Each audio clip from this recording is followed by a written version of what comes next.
കണ്ടിരിക്കുന്ന little ഹനു. അപ്പോൾ part 1 എല്ലാവരും കണ്ടതാവൂല്ലേ? Part 2ലേക്ക് എല്ലാവർക്കും സ്വാഗതം. ഇവൻ എന്താണ് വിചാരിക്കുന്നത്? എന്തുകൊണ്ടാണ് ഇവൻ പങ്കെടുക്കാൻ വരാഞ്ഞത്? അവനക്ക് വേണ്ടിയല്ലേ ഞാനിവിടെ വന്നത്? ഇത് അവനോട് പോയി ചോദിക്കന്നെ വേണം എന്ന് പറഞ്ഞ് അവൾ വേഗത്തിൽ നടന്നു. അപ്പോൾ ഷെയിൻ്റെ അടുത്ത് ഷെയിൻ എന്ന പെണ്ണ് സംസാരിച്ചു കൊണ്ടിരിക്കുന്ന അവൾ കണ്ടു. അവൾക്ക് ദേഷ്യമാണ്. ലൂഷിയുടെ മനസ്സിൽ അവളോടുള്ള സ്നേഹം ഭയങ്കരമായിട്ടുണ്ട്. പക്ഷെ അത് അവൾ പറയാൻ ഭയങ്കരമായിട്ട് കഷ്ടപ്പെടുകയാണ്. ദെൻ അവളുടെ മുഴുവൻ സ്നേഹം അവൾ പോയി ഒരു ഡയറിയിൽ എഴുതി. ഷെയിൻ, എനിക്ക് നിന്നെ ഭയങ്കര ഇഷ്ടമാണ്. എന്നാൽ ഇത് എന്നോട് പറയാൻ എനിക്ക് കഴിയുന്നില്ല. എന്താ ചെയ്യുക? സാരമില്ല, നിന്നോട് പറയാൻ പറ്റില്ലെങ്കിലും ഇതെൻ്റെ മനസ്സിൽ തന്നെ ഇരിക്കട്ടെ. അങ്ങനെ കുറച്ച് ദിവസങ്ങൾ കഴിഞ്ഞു പോയി. എൻട്രൻസ് എക്സാം കഴിഞ്ഞു. ലൂഷി അതിൽ ഒരുപാട് മാർക്ക് മേടിച്ചൊരു കോളേജിൽ പോയി ജോയിൻ ചെയ്തു. ബട്ട് അതേ കോളേജിൽ തന്നെയാണ് ഷെയിനും ജോയിൻ ചെയ്തത്. പ്രശ്നം എന്താണെന്ന് വെച്ചാൽ അവൻ്റെ പിന്നാലെ ആ വാല് പോലെ ആ ഷെഹിൻ എന്ന പെണ്ണുമുണ്ട്. ഇതെല്ലാം കാണുമ്പോൾ ലൂഷിക്ക് ദേഷ്യം വരുന്നുണ്ട്. അപ്പോൾ നമ്മുടെ ഷെയിനോട് സംസാരിക്കുന്നത് കാണിക്കുന്നു. നീ ബോയ്സ് ഹോസ്റ്റലിലല്ലേ നിൽക്കുന്നത്? വാ ഞാനും അത് എങ്ങനെയുണ്ടെന്ന് കാണാൻ വരുന്നുണ്ട് എന്ന് പറഞ്ഞ് ഷെയിൻ്റെ കൂടെ പോകുന്നു. അവിടെ പോയി നോക്കിയപ്പോൾ എല്ലാവരും ഷർട്ട് ഇല്ലാതെ നിൽക്കുന്നു. അപ്പോൾ ഷെയിൻ പറഞ്ഞു, ഹേയ്, നിനക്കെന്താ വട്ടാണോ? ആരെങ്കിലും ബോയ്സ് ഹോസ്റ്റലിലേക്ക് വരുമോ? നിനക്ക് കുറച്ച് പോലും ബുദ്ധിയില്ലേ എന്ന് പറഞ്ഞു. ഹേയ്, അതൊന്നുമല്ല, നിനക്ക് വേറെ കോളേജിൽ സീറ്റ് കിട്ടിയിട്ട് നീ അവിടെ പോവാതെ ഇവിടെ വന്ന് ജോയിൻ ചെയ്തു.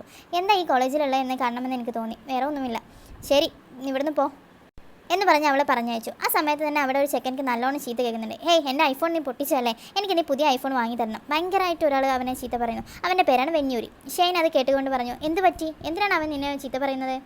അയ്യോ, അവൻ്റെ ഐഫോൺ അറിയാതെ എൻ്റെ കയ്യിൽ നിന്ന് താഴെ വീണു. അതിനാണ് അവൻ ദേഷ്യപ്പെടുന്നത്. ഇനി ഞാൻ എന്ത് ചെയ്യും? വേറെ ഫോൺ മേടിക്കാൻ എൻ്റെ അടുത്ത് കാശില്ല എന്ന് പറഞ്ഞു. ഓ ശരി, ഞാൻ നിന്നെ സഹായിക്കാം. ഷെയിൻ ആ ഫോൺ എടുത്ത് അത് ഓപ്പൺ ചെയ്തു. ഉടനെ വെഞ്ഞൂരി പറഞ്ഞു, ഓഹോ, നിൻ്റെ കയ്യിൽ ഒരുപാട് വിദ്യ ഉണ്ടല്ലോ. അത് നീ ഫോൺ താഴെ ഇട്ടപ്പോൾ അതിൻ്റെ ബാറ്ററിയും മദർ ബോർഡും തമ്മിലുള്ള കണക്ഷൻ കട്ടായിട്ടുണ്ട്. ഇപ്പോൾ ഞാനത് റെഡിയാക്കിയിട്ടുണ്ട്. ഇപ്പോൾ ഇത് ഓണായി എന്ന് പറഞ്ഞു. എടാ സൂപ്പർ, ഓക്കെ, ഇനി മുതൽ നമ്മൾ രണ്ടാം ഈ റൂമിലാണ്. നമ്മൾ രണ്ടാം നല്ല ബെസ്റ്റ് ഫ്രണ്ട്സാണ്. ഓക്കെ എന്ന് ഷെയിനും പറഞ്ഞു. ദെൻ നെക്സ്റ്റ് ഡേ ലൂഷി കോളേജിലേക്ക് പോകുമ്പോൾ, ഹേയ് ബ്യൂട്ടി, എന്താ പാട് എന്ന് ചോദിച്ച് വെഞ്ഞൂയി ഓടി വരുന്നു. ഓടുന്നതിനിടയ്ക്ക് ലൂഷിയുടെ മുന്നിൽ പോയി വീണു. അവൻ്റെ കയ്യിലുണ്ടായിരുന്ന നൂഡിൽസ് എല്ലാം അവൻ്റെ മേലെ വീണു. അതേപോലെ അവൻ അവിടുന്ന് എണീറ്റ് പോയി. ബട്ട് അവൻക്ക് അത് ആലോചിച്ചിട്ട് എന്തോ പോലെയായി. അവൻ ബോയ്സ് ഹോസ്റ്റലിലേക്ക് തന്നെ തിരിച്ചു പോയി. അപ്പോൾ ഷെയിൻ ചോദിച്ചു, എന്തിനാണ് ഇങ്ങോട്ട് തന്നെ തിരിച്ചു വന്നേ? ഹേയ്, അതൊന്നുമില്ല, ഒരു അടി വാങ്ങിച്ചു, വേറെ ഒന്നുമില്ല. ശരി, ഇവിടെ ലൂഷി എന്നൊരു പെണ്ണ് പഠിക്കുന്നില്ലേ? അവളെ കുറിച്ച് നിനക്കറിയുമോ? ഷെയിൻ ആലോചിച്ചിട്ട് പറഞ്ഞു, ലൂഷി എന്നൊരു പെണ്ണ് സ്കൂളിലുണ്ടായിരുന്നു, എന്നാൽ അവളെ എനിക്ക് അറിയില്ല എന്ന് പറഞ്ഞു. കണ്ടോ, ഒരു സൈഡിൽ ലൂഷി അവനെ ജീവന തുല്യം സ്നേഹിക്കുന്നു, എന്നാൽ ഇപ്പുറത്തെ സൈഡിലോ ഷെയിൻ അവളെ അറിയുപോലുമില്ല. ഒരു ദിവസം ലൂഷി പുതിയ ഡ്രസ്സൊക്കെ ഇട്ട് ഷെയിനെ കാണാൻ വേണ്ടി പോവുകയാണ്. അപ്പോൾ ഷെയിൻ ആ പ്ലേസിലുണ്ട്. ലൂഷി അവനോട് ചോദിച്ചു, ഹേയ് ഷെയിൻ, നിനക്ക് എന്നെ ഓർമ്മയുണ്ടോ എന്ന് ചോദിച്ചു. ആ, ഓർമ്മയുണ്ട്, നമ്മൾ രണ്ടുപേരും ഒരേ സ്കൂളിലല്ലേ പഠിച്ചത്? അതെ, നമ്മൾ നഴ്സറിയിലും ഒരുമിച്ചാണ് പഠിച്ചത്. കണ്ടോ, നമ്മൾ എപ്പോഴും ഒരുമിച്ച് വേണമെന്ന് പറയുന്നത് പോലെയുണ്ട്.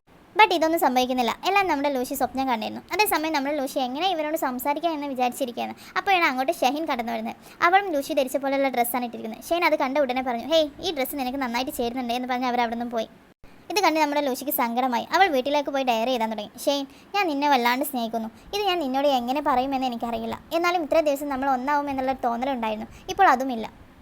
ഞാനും ആ ഷെയിനും ഒരേപോലെയുള്ള ഡ്രസ്സ് ഇട്ടെന്ന് വെച്ച് ഞാൻ അവളാവില്ലല്ലോ എന്നൊക്കെ എഴുതി ആ ഡയറി വേസ്റ്റ് ബോക്സിൽ കൊണ്ടുപോയിട്ടു. അതുമാത്രമല്ല, ആ ഹോസ്റ്റലിലെ ചുമരിൽ അവൾ എഴുതി വെച്ചു, ലൂഷി ഷെയിനെ സ്നേഹിക്കുന്നു, എന്നാൽ അത് ആർക്കും അറിയില്ല എന്ന് എഴുതി വെക്കുന്നു. അവൾ സങ്കടത്തോടെ റൂമിലോട്ട് തിരിച്ചു പോയിരുന്നു. അവിടെ ഒരു പെണ്ണ്, ഹേയ്, നീയാണോ എൻ്റെ റൂംമേറ്റ് എന്ന് ചോദിക്കുന്നു. അവളുടെ പേരാണ് ബാഹിലി. അതെ, ഞാനാണ് ഈ റൂമിലുള്ളത്. എൻ്റെ പേര് ലൂഷി എന്ന് പറയുന്നു. ലൂഷിയോ? സ്കൂളിലെ ടോപ്പർ? അത് നീയാണോ? നിന്നെ പോലെ ഒരു ജീനിയസിൻ്റെ കൂടെ ഞാനോ? ശരി ശരി, നമുക്ക് ബെസ്റ്റ് ഫ്രണ്ട്സ് ആവാം. നിൻ്റെ വീചാറ്റ് ഓൺ ചെയ്യേ എന്ന് പറയുന്നു. നമ്മുടെ ലൂഷിയും സ്കാനർ ഓൺ ചെയ്യുമ്പോൾ ടക്ക് എന്ന് ബാഹിലിയുടെ ബോയ് ഫ്രണ്ട് സ്കാൻ ചെയ്ത് ലൂഷിയുടെ കൂടെ ജോയിൻ ചെയ്യുന്നു. ലൂഷി, ഇത് ആരാണ് എന്ന് ചോദിക്കുന്നു. എൻ്റെ ബോയ് ഫ്രണ്ടാണ്, നീ അത് കാര്യമാക്കണ്ട. ദ നെക്സ്റ്റ് ഡേ ആയി. ലൂഷി കോളേജിലേക്ക് പോയി. അവളുടെ പിന്നിലിരിക്കുന്നവർ സംസാരിക്കുന്ന ലൂഷി കേട്ടു. എടാ മച്ചാ, നീ അറിഞ്ഞോ? ഷെയിനില്ലേ, അവൻ അവളുടെ ഗേൾ ഫ്രണ്ടും കൂടി ബ്രേക്കപ്പ് ആയി. നമ്മുടെ ലൂഷി ഇത് കേൾക്കുന്നു. ശരിയാണ്, സോഷ്യൽ മീഡിയ ഫുള്ള് ഷെയിനും തമ്മിലുള്ള ബ്രേക്കപ്പ് ആയതാണ് പറയുന്നത്. എന്നാൽ ഇപ്പുറത്ത് ഷെയിൻ ഒരു സ്ഥലത്തിരുന്ന് സങ്കടത്തോടെ പാട്ട് കേൾക്കുകയായിരുന്നു. പുറകിൽ ആരോ പാടുന്നത് അവൻ കേട്ടു. അത് ആരാ പാടുന്നത് എന്ന് പറഞ്ഞ് നോക്കുമ്പോൾ, ഹേയ് മച്ചാ, പോകാമെന്ന് പറഞ്ഞ് മൻഹൂരി അവനെ വിളിച്ചുകൊണ്ട് പോകുന്നു. ബട്ട് അവിടെ പാട്ട് പാടിക്കൊണ്ടിരുന്നത് നമ്മുടെ ലൂഷിയാണ്. അതോടെ ലൂഷി സൂപ്പർ മാർക്കറ്റിലേക്ക് പോയി ജ്യൂസ് എടുത്ത് കുടിക്കാമെന്ന് നിൽക്കുമ്പോൾ സെയിം ടൈം ഷെയിൻ വന്ന് ആ ജ്യൂസ് എടുത്തു. ലൂഷി ഉടനെ നീയാ എന്ന് പറഞ്ഞ് നോക്കുമ്പോൾ ഷെയിൻ ആരാണെന്ന് പോലും അറിയാത്ത പോലെ സോറി എന്ന് പറഞ്ഞ് അവൻ പോയി. എന്താ ഇവൻ ഇങ്ങനെ പോകുന്നേ എന്ന് വിചാരിച്ച് ലൂഷി നോക്കിക്കൊണ്ടേയിരുന്നു. ഹോസ്റ്റലിലോട്ട് വന്നതിന് ശേഷം ലൂഷി, അയ്യോ, അവൻക്ക് ഞാൻ ആരാണെന്ന് പോലും അറിയില്ല. ഹേയ്, എന്താണ് ചെല്ലക്കുട്ടി, നീ എന്താ ആലോചിച്ചിരിക്കുന്നേ? ഏയ് ഒന്നുമില്ല. ഹേയ് പറ, എൻ്റെ മുഖം കണ്ടാറ് നിനക്ക് ആരോടോ ക്രഷ് ഉള്ളത് പോലെ തോന്നും. പറ, ആരാണ് എന്നവൾ ചോദിച്ചു. ഒരാളെ എനിക്ക് ഭയങ്കര ഇഷ്ടമാണ്. 15 വർഷമായി ഞാൻ ലവ് ചെയ്യുന്നു, ഷെയ്ൻ ഹയാൻ എന്നവൾ പറഞ്ഞു. എന്ത് 15 വർഷമോ? ഷെയ്നും പഠിപ്പി നീയും പഠിപ്പി, രണ്ടാളും നല്ലോണം സെറ്റാവും. നീ എന്താ ലവ് പറയാതിരിക്കുന്നത്? അവൻക്കല്ലേ ഇപ്പോൾ ബ്രേക്കപ്പ് ആയേ, പെട്ടെന്ന് പോയി ലവ് പറ. പോടി, അതെനിക്കറിയാമെങ്കിൽ ഞാൻ ഇത്രയും വർഷം കാത്തിരിക്കുമോ?